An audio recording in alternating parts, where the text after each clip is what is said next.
hello my dear friends আপোনালোকক এটি নতুন ভিডিওলৈ আন্তৰিক স্বাগতম জনাইছো আজিৰ বিষয়বস্তু পৰিৱেশ বিজ্ঞান আজিৰ এই পৰিৱেশ বিজ্ঞান সম্পৰ্কে আমি 20টা প্ৰশ্ন আলোচনা কৰিব লৈছো আৰু এই প্ৰশ্নসমূহ 2026 চনত অনুষ্ঠিত হ'বলগীয়া ডিএলএড এন্ট্ৰেন্স এক্সামৰ বাবে বৰকৈ উপযোগী অন্যান্য কম্পিটিটিভ এক্সাম সমূহতো এনে ধৰণৰ প্ৰশ্ন দিয়া দেখা যায় ভিডিঅ'টি সম্পূৰ্ণকৈ চাব বুলি অনুৰোধ জনালো মৰমৰ বন্ধু-বান্ধৱীসকল আপোনালোকে চাই আছে আপোনালোকৰ মৰমৰ ইউটিউব চেনেল নুৰুল আলম নাজু আপোনালোকৰ বিনম্ৰ অনুৰোধ যদিহে আপোনালোকে প্ৰথমবাৰৰ বাবে আমাৰ এই চেনেলটি চাই আছে আপোনালোকে আমাৰ চেনেলৰ উপস্থাপন আৰু ভিডিঅ'ৰ বিষয়বস্তু ভাল পায়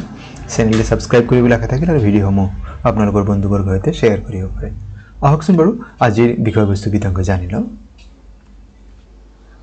এক নম্বৰ প্ৰশ্ন দি আছে which of the following causes pollution in the Taj Mahal নিম্নলিখিত কিহৰ বাবে তাজমহল ক্ষতি সাধন হৈছে acid rain greenhouse gases excessive humidity in air ozone বিকল্প দিছে এসিড বৰষুণ সেউজগৃহ গেছ বতাহত মাত্ৰাধিক জলীয় বাষ্প আৰু ওজন ইয়াৰ শুদ্ধ উত্তৰ হৈছে এসিড ৰেইন এসিড বৰষুণৰ বাবে তাজমহলৰ যেটো সৌন্দৰ্য হে ক্ষতিগ্ৰস্ত হৈছে পৰৱৰ্তী প্ৰশ্ন which of the following gas is produced during photosynthesis হালুক সংশ্লেষণৰ সময়ত কি গ্যাস উৎপন্ন হয় বিকল্প দিছে নাইট্ৰজেন অক্সিজেন কাৰ্বন ডাই অক্সাইড মিথেন এৰ শুদ্ধ উত্তৰ হৈছে অক্সিজেন গ্যাস উৎপন্ন হয় হালুক সংশ্লেষণ প্ৰক্ৰিয়াৰ সময়ত which indian plant is called herbal indian doctor ভাৰতীয় কোনবিধ গছক ভাৰতীয় হাৰ্বেল ডক্টৰ বুলি জনা যায় ম্যাঙ্গো নিম আমলা অৰেঞ্জ এৰ শুদ্ধ উত্তৰ হৈছে আমলাক ভাৰতীয় হাৰ্বেল ডাক্তৰ বুলি জনা যায় এয়া আছে আমলা The Indian gooseberry amlar অন্যতম নাম হৈছে Indian gooseberry also known as amla is called the herbal Indian doctor because its many medicinal properties কেন ইয়াতে বহুত ঔষধীয় গুণ আছে সেইবাবে ইয়াক herbal Indian doctor বুলি জনা যায় How long does it take for light to travel from the moon to the earth চন্দ্ৰৰ পোহৰ পৃথিৱী আহি পাবলৈ কিমান সময় লাগে ইয়াত বিকল্প দিছে 2.5 সেকেন্ড 8.5 সেকেন্ডস 5.5 সেকেন্ডস 1.3 সেকেন্ডস শুদ্ধ উত্তৰ হৈছে 1.3 সেকেন্ডস চন্দ্ৰৰ পোহৰ পৃথিৱী আহি পাবলৈ 1.3 সেকেন্ড সময়ৰ প্ৰয়োজন হয় Which of the following is the outermost planet of our solar system সৌৰজগতৰ আটাইতকৈ বাহিৰৰ খোলাটোত থকা গ্ৰহটোৰ নাম কি বা সূৰ্যৰ পৰা আটাইতকৈ দূৰত থকা গ্ৰহটোৰ নাম কি বৃহস্পতি নেপচুন শনি শুক্ৰ ইয়াৰ শুদ্ধ উত্তৰ হৈছে নেপচুন আপনি মনত ৰাখিবৰ কাৰণে এটা সহজ কিতাপ আছে যে সূৰ্যৰ পৰা আটাইতকৈ দূৰত থকা তিনিটা গ্ৰহৰ নাম আপনি এনেকৈ মনত ৰাখিব সান S U N আটাইতকৈ দূৰত থকা তিনিটা গ্ৰহৰ নাম এনেকৈ সান লিখি মনত ৰাখিব পাৰে সান মানে S মানে স্যাটাৰ্ন শনি U for Uranus N for Neptune নেপচুনটো আটাইতকৈ দূৰত আগতে সৌৰজগতৰ প্লুটোক যেতিয়া গ্ৰহ বুলি ধৰা হৈছিল তেতিয়ালৈকে প্লুটো আছিল আটাইতকৈ দূৰত বৰ্তমান নেপচুন হয় 2006 চনৰ আগষ্টৰ 24 তাৰিখে প্লুটো 52 গ্ৰহ বা ড্ৰফ প্লেনেট হিচাপে ঘোষণা কৰা হৈছে তেতিয়াৰ পৰা নেপচুন হৈছে সূৰ্যৰ পৰা আটাইতকৈ দূৰত থকা গ্ৰহ The layer of air around the earth is known as পৃথিৱীৰ চৌদিশে থকা বায়ুৰ আৱৰণটো কি বুলি কোৱা হয় ট্ৰপোমণ্ডল বায়ুমণ্ডল জলমণ্ডল আয়নমণ্ডল ইয়াৰ শুদ্ধ উত্তৰ হৈছে বায়ুমণ্ডল বা এটমস্ফিয়াৰ পৰৱৰ্তী প্ৰশ্ন The average salinity of sea water is সাগৰৰ পানীত কিমান শতাংশ নিমখ থাকে 3.5% 5.5 6.5 4.5% শুদ্ধ উত্তৰ হৈছে 3.5% অপচন এ আমাৰ কাৰণে শুদ্ধ উত্তৰ সাগৰৰ পানীৰ যেটো লুনিয়া গুণ হে হৈছে 3.5% পৰৱৰ্তী প্ৰশ্ন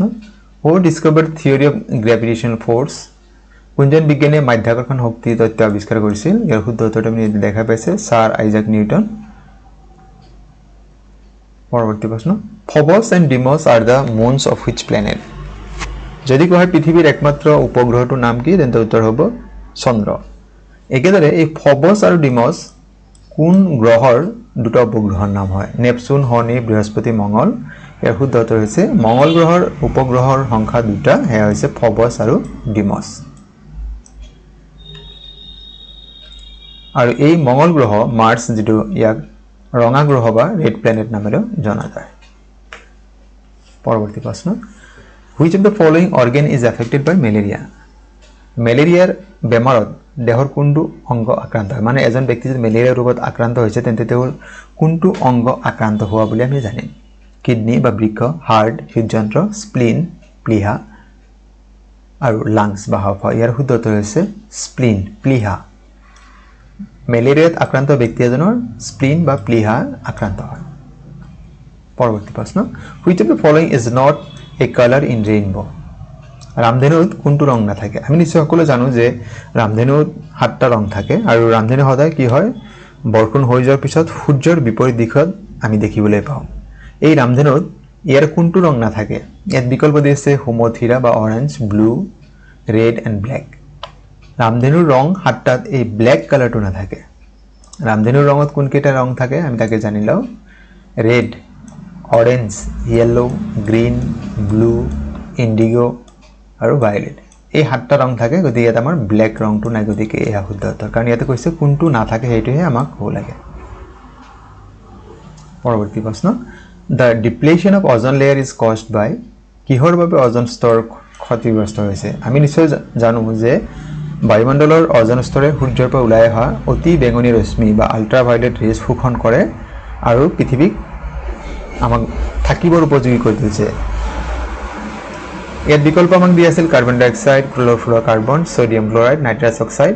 আচলতে কি হয় অজন লেয়াৰ যেটো হয় ইয়াৰ ক্ষতি হোৱাৰ কাৰণ হৈছে CFC বুলি কোৱা হয় ক্ল'ৰ'ফ্লুৰ'কাৰ্বনছ পৰৱৰ্তী প্ৰশ্ন which of the following gases is used to extinguish fire জুই নুমাবলৈ কি গেছ ব্যৱহাৰ কৰা হয় helium nitrogen oxygen carbon dioxide শুদ্ধ উত্তৰ হৈছে carbon dioxide which organ purifies blood in human body মানৱ দেহৰ কোনটো অংগই তেজ পৰিশোধন কৰে কিডনি লাংছ হাৰ্ট লিভাৰ শুদ্ধ উত্তৰ হৈছে কিডনি বৃক্কই মানুহৰ দেহৰ তেজ পৰিশোধন কৰে পিউৰিফাই কৰে The major component of LPG is তৰলীকৃত পেট্ৰলিয়াম গেছৰ মুখ্য উপাদান কি মিথেন বিউটেন প্ৰপেন আৰু ইথেন শুদ্ধ উত্তৰ হ'ব বিউটেন অপচন বি আমাৰ কাৰণে শুদ্ধ উত্তৰ হয় এই প্ৰশ্নটি আপোনালোকৰ বাবে শুদ্ধ উত্তৰটি কমেন্ট বক্সত জনাব vitamin B1 deficiency leads to vitamin B1 ৰ অভাৱত কি বেমাৰ হয় beriberi scurvy night blindness rickets শুদ্ধ উত্তৰটি আপুনি নিশ্চয় জানে কমেন্ট বক্সত জনাব What is the normal pH level of pure water পৰিষ্কাৰ পানীৰ সাধাৰণ pH ৰ মান কিমান 5 5.0 2.0 9.0 7.0 ইয়াৰ শুদ্ধ উত্তৰ হৈছে 7.0 পৰিষ্কাৰ পানীৰ সাধাৰণ pH ৰ মান হৈছে 7.0 pH মানে হৈছে potential of hydrogen pH is a measure of concentration of hydrogen ion in a substance Which of the following is the lightest gas নিম্নলিখিত কোনটো আটাইতকৈ পাতল গেছ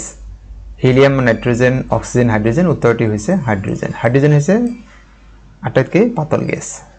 আৰু তাৰ পিছত যদি কোৱা হয় কোনটো হয় তেন্তে হ'ব হিলিয়াম যদি আপোনাৰ এটা হাইড্ৰোজেন অপচন নোহোৱা কৰি বেলেগ এটা দিয়ে তেতিয়া কিন্তু আপোনাৰ উত্তৰটো হিলিয়াম হ'ব spinach is a rich source of পালেং শাক নিম্নলিখিত কিহৰ ভাল উৎস হয় এটো পালেং শাক আমি নিশ্চয় চিনি পাওঁ সবে ই কিহৰ উৎস হয় vitamin E vitamin A iron আৰু কেৰোটিন শুদ্ধ উত্তৰ হৈছে পালেং শাক আইৰনৰ ভাল উৎস হয় Question number 19 The average heartbeat per minute in a normal man is প্ৰতি মিনিটত সাধাৰণ ব্যক্তি এজনৰ হৃদস্পন্দনৰ হাৰ কিমান 72 times 62 times 82 times 55 times সাধাৰণ ব্যক্তি এজনৰ কাৰণে যদি নিৰোগী মানুহ হয় তেখেতৰ প্ৰতি 1 মিনিটত হৃদস্পন্দন হয় 72 বাৰ 72 times পৰৱৰ্তী প্ৰশ্ন আৰু আজিৰ ভিডিঅ'ৰ অন্তিম প্ৰশ্ন Which of the following is not a communicable disease নিম্নলিখিত কোনটো সংক্ৰামক ৰোগ নহয় কলেৰা ডেংগু টাইফয়েড স্কাৰ্বি ইয়াৰে অপচন ডি যেটো আছে স্কাৰ্বি ই সংক্ৰামক ৰোগ নহয় কমিউনিকেবল ডিজিজ নহয় বাকি কিটা কমিউনিকেবল হয় কলেৰা ডেংগু টাইফয়েড একিটা কমিউনিকেবল বা সংক্ৰামক ৰোগ হয় স্কাৰ্বি কিহৰ অভাৱত হয় যদি মানুহ এজনৰ দেহত প্ৰচুৰ পৰিমাণে ভিটামিন সি ৰ অভাৱ হয় এসকৰ্বিক এসিডৰ অভাৱ হয় তেন্তে মানুহজন স্কাৰ্বি বেমাৰত ভুগিব পাৰে মোৰ বন্ধু বান্ধৱীসকল কেনে পালে আজিৰ ভিডিঅ আৰু ইয়াৰ বিষয়বস্তু কমেন্ট কৰি জনাবচোন আৰু আজিৰ ভিডিঅ আপোনালোকে সম্পূৰ্ণকৈ চাবৰ বাবে আপোনালোকক জনাইছো অশেষ ধন্যবাদ